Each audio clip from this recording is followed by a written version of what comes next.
Okay, so now we're going to add in some more challenging content. We're going to get back to some of those numbers that we've been looking at and think about how a monopoly with no ability to price discriminate might compare to one that does price discriminate.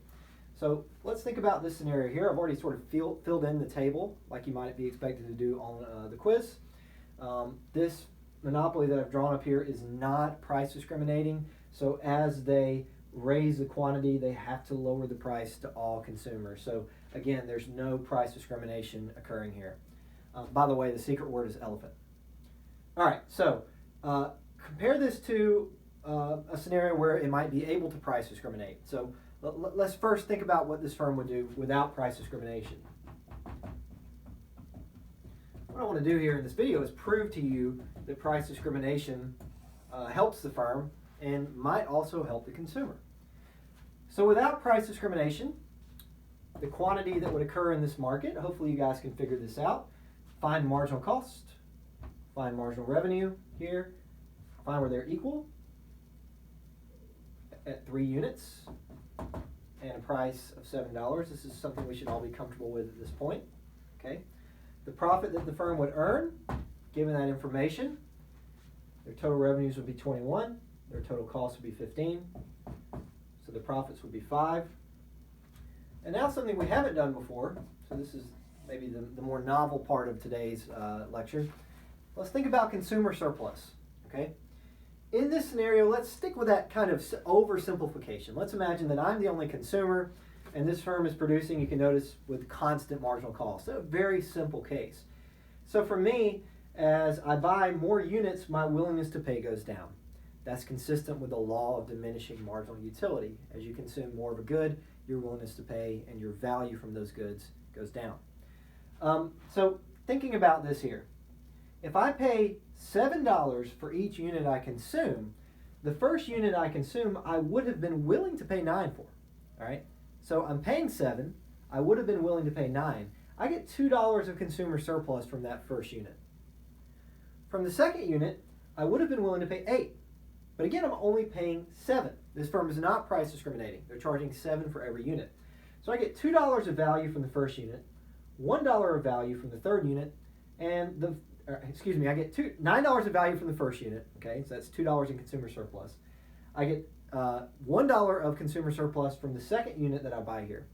And then for the third unit, I'm being charged my willingness to pay. So I don't get any value out of that. All right. So for this consumer, I generate $3 of consumer surplus. Okay. So basically, for this firm, they're setting their prices in a way that maximizes profits. Notice what makes this inefficient is for this fourth unit, for example, I would be willing to pay $6. And the marginal cost is only $5, but for the monopoly, they're not going to be able to figure out a way to make this profit maximizing. If they drop the price to $6, it's not going to be worth it for them. Their profits simply will go down, okay? So they're going to operate at a quantity that's not best for the consumer and is not best for society as a result. So now let's think about an example where they do some price discrimination. Let's assume they offer 2 possibilities.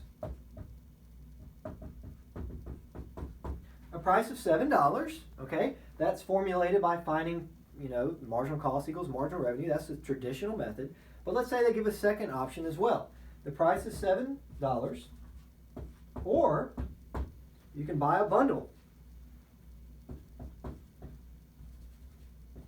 $26.50 for 4 units. Okay, and you might be wondering, well, where did I get that value from? I played around with the numbers. Same thing a firm would do. Firm would play around with the numbers, change its prices, and see how consumers respond. And what I found is this price works pretty well for me as a firm.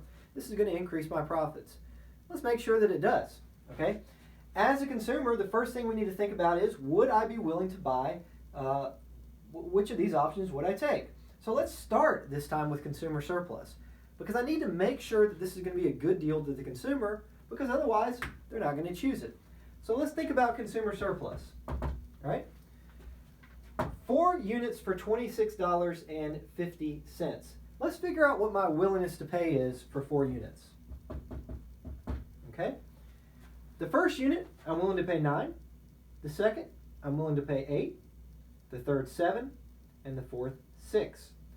So I think if you add up my willingness to pay for those first 4 individual units, you get 9, 17, 24, $30.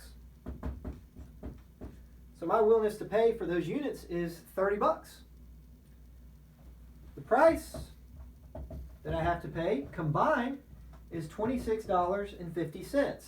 So as a result here, my consumer surplus ends up being $3.50.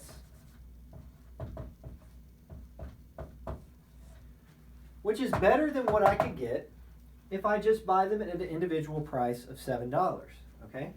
So for the consumer, this is a better deal for me, okay? And people, they like to get wrapped up in the idea that producers take advantage of consumers. Well, producers, they want to make as much profit as they can, but it's not necessarily going to hurt the consumer.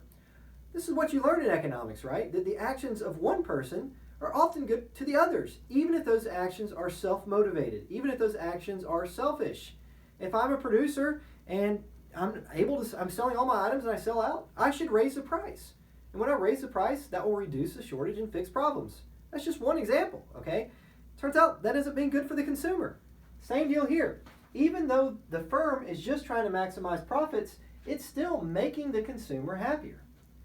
All right, so that's the consumer surplus. Let's now think about the profit. The profit here is always total revenues minus total cost. So we know what revenues are going to be, $26.50.